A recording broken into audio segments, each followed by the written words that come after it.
Formula One has been undergoing significant changes, and these shifts are sparking some serious conversations among fans and experts alike. What was once a niche sport loved by a dedicated fan base has grown into a global phenomenon, with races happening in new cities, new countries, and even continents. But with this growth comes an inevitable challenge: how do you keep the sport's traditional heart intact while embracing all the new opportunities?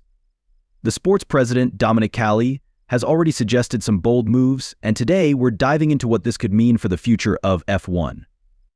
In recent years, F1 has expanded its reach to markets we could only dream of a decade ago, particularly in the United States, where we're now racing on 3 tracks: Las Vegas, Austin, and Miami, with talks about adding even more in cities like Chicago and New York. This kind of growth is exciting, no doubt, but it's not without its complications. With the demand for more races, the European circuits that have been part of F1 for decades are starting to face pressure to adapt. The addition of new venues, like the Madrid Grand Prix as from 2026 onwards, has opened the door to the possibility of some European races rotating on a biannual basis. What this means is that some races might only happen every other year. For example, there's speculation that one of the Italian Grand Prix tracks could rotate with another European circuit like Spa, as it's unlikely that the Belgian GP will be dropped, given its long-standing popularity and fan loyalty. The real question is what happens to the tracks we've all come to love, like Monaco, Silverstone, and Barcelona. While Monaco has managed to secure its place until 2031, other races may face difficult decisions. F1 is working to strike a balance between keeping its traditional venues and introducing fresh, new challenges to keep the sport evolving. But with all these changes, fans are beginning to wonder, are we losing the essence of what made F1 so special in the first place? While new tracks are being added to the calendar, it's clear that Formula One can only handle so many races each year. The current schedule of 24 races has raised concerns about whether it's sustainable, both in terms of logistics and fan engagement. The sport is reaching a tipping point where more races mean fewer opportunities for the traditional circuits to shine. In the US, the expansion of F1 is undeniable. With 3 established races and potential new ones on the horizon, the American market is now a central focus for the sport's growth. But as exciting as this is, the reality is that F1 can't simply keep adding more races indefinitely. Every track, every city, and every venue brings its own set of challenges, whether it's logistical, financial, or even environmental. The need for balance is more important than ever. As F1 continues to push into new territories, the question becomes which of the classic European tracks might face the axe? Tracks like Barcelona, Silverstone, and others that have been integral to the sport's identity for decades now find themselves under pressure. The introduction of the Madrid Grand Prix, set to join the calendar in 2026, raises the stakes even higher. With more races, it's likely that some of the more historic circuits will have to rotate out, possibly even every other year. Dominic Calli, the president of F1, has acknowledged this delicate situation. He has suggested that a rotating schedule for some European tracks could be the solution. This means that one track might host a race in one season, while its counterpart could skip a year and return the following season. Such a system could offer F1 a way to include newer races while still honoring the tradition and history of the sport. However, not everyone is on board with this idea. Some fans have expressed their frustration with the prospect of losing classic races in favor of newer, less established venues. This situation becomes even more complicated when you factor in the growing demand from sponsors and the importance of generating revenue. As much as tradition plays a part, the financial side of the sport is hard to ignore. With all these changes on the horizon, the main concern remains: how do you maintain the integrity of Formula One while keeping up with the ever-growing demand for races and new venues? The sport's leadership, particularly Dominic Calli, has emphasized that the key to this balance is not just about adding races for the sake of it. It's about making strategic decisions that will ensure F1 remains both profitable and sustainable in the long run. As it stands, Europe's iconic tracks, places like Spa, Silverstone, and Monza, hold a special place in F1 history. These venues aren't just locations, they're landmarks. They represent decades of racing history, countless memorable moments, and a fan base that's deeply rooted in the sport's past. Yet, as new markets like the US, the Middle East, and potentially Africa demand more attention, these classic circuits could be forced to share the spotlight or even take a step back. One of the biggest challenges for F1, as Calli pointed out, is the number of new venues that are eager to host races.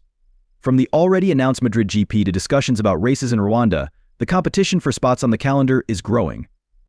With F1 making clear that 24 races is the optimal number, the pressure is on to figure out how to incorporate new locations without losing the charm and appeal of the traditional races that fans expect. The difficulty lies in the fact that not all circuits are created equal. While places like Monaco continue to thrive, others are struggling. The Dutch Grand Prix, for example, faces financial challenges. Despite the immense popularity of Max Verstappen, the race's financial viability is questionable without the backing of strong sponsorship and substantial revenue. Similarly, circuits like Barcelona are facing their own struggles, especially with the looming presence of Madrid on the calendar. The real issue here isn't just about finances, it's about what makes F1 special. The history, the culture, and the identity of the sport are what fans connect to. If those iconic circuits are replaced or rotated out, will the essence of F1 remain the same? Or will it become just another global spectacle, catering to the highest bidder and moving away from the tradition that made it great? The growing tension between maintaining traditional circuits and expanding into new markets highlights an uncomfortable reality for Formula One. While the sport is undeniably reaching new heights of global popularity, there's a growing sense that the sport's roots could be at risk. As the calendar expands, the number of races in Europe could start to shrink or rotate, leaving fans to wonder whether the iconic races we've known for so long will remain in place. This situation is especially complicated when you consider the politics and economics of the sport. F1 is no longer just about racing, it's a business, with sponsorship deals, broadcasting rights, and a complex web of partnerships that keep it moving. These financial factors weigh heavily in the decision-making process. Tracks that fail to secure enough sponsorship, like the Dutch GP, face the very real possibility of being replaced by newer, more lucrative venues. The sport's ability to keep up with modern demands and financial expectations might ultimately outweigh fan loyalty and tradition. Moreover, the sport's leadership must also contend with the fact that newer markets bring in fresh opportunities. Places like Saudi Arabia, with its massive investment in F1, and cities like Las Vegas, represent new sources of revenue that can fuel the sport's growth. The introduction of races in Rwanda is also an example of how F1 is attempting to tap into emerging markets in Africa, a continent that hasn't hosted a Formula One race in decades. As Dominic Calli pointed out, Rwanda's serious investment in infrastructure and the promise of a permanent track could be exactly what F1 needs to establish a foothold on the African continent. However, the rise of new races doesn't come without its challenges. As exciting as it is to see F1 expand globally, it also introduces new dynamics that could change the sport's identity. While venues like Monaco, which recently extended its contract until 2031, remain the gold standard, they are the exception rather than the rule. Many other classic circuits are struggling to compete with the financial clout of newer, state-of-the-art venues. The question that F1 must face is whether the sport is willing to sacrifice its traditional roots in favor of a more commercially driven approach. F1 is at a crossroads. The future of the sport may lie in balancing new growth with the heritage that has made it one of the most prestigious motorsports in the world.